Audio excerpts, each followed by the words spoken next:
this time I'd like to invite forward Pam Rossio, who's a member of our Justice Action Group, who's going to share for us more information.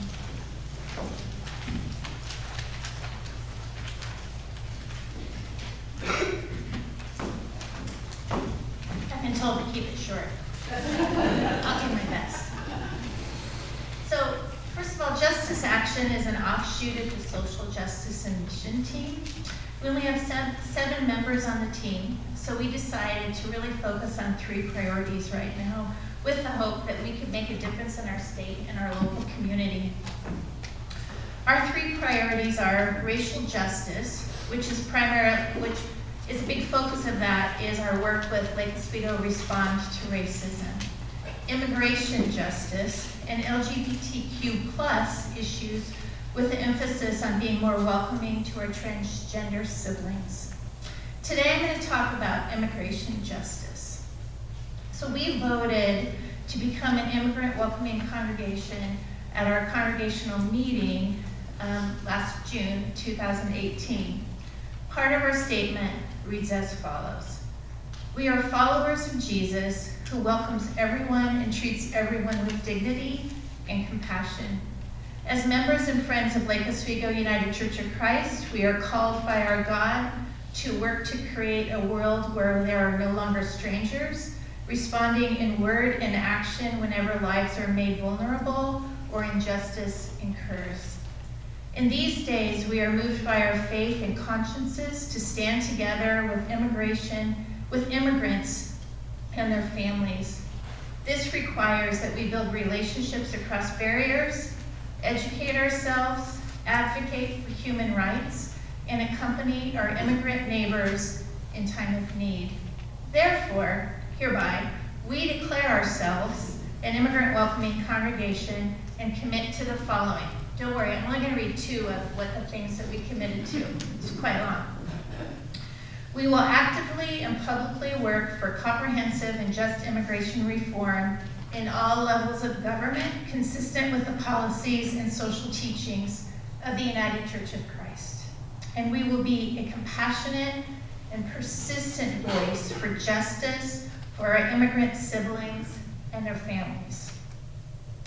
So one of the big ways that we work on immigrant justice is being a member church for IMIrJ, or which is also known, or its official name is the Interfaith Movement for Immigrant Justice.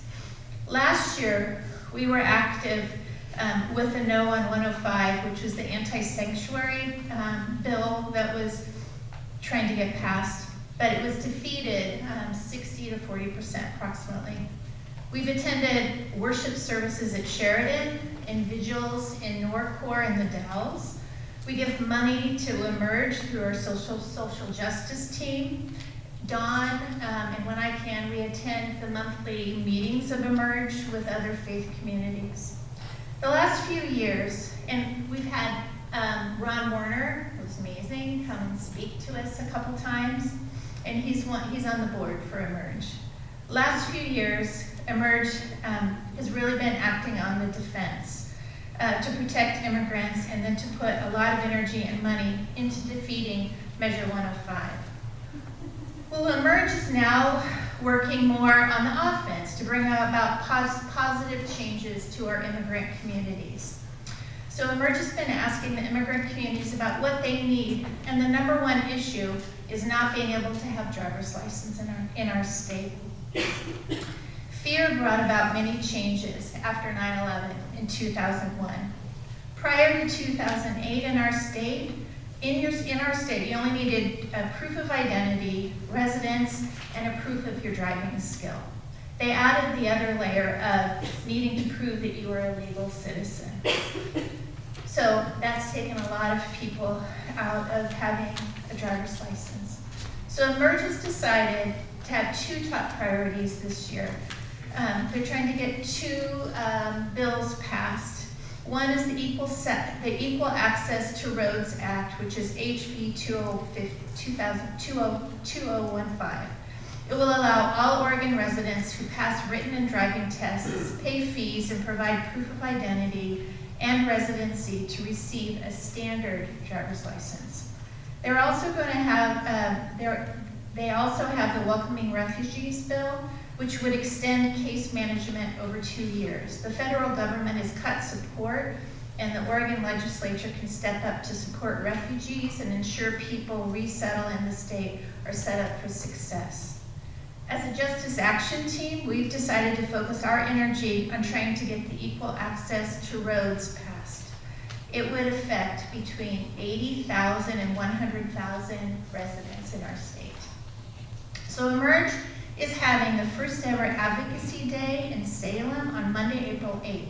Don Hayami, Nina Bachagalupi, and myself will be attending. We would love to have more of you join us as we work together to ensure true sanctuary for all.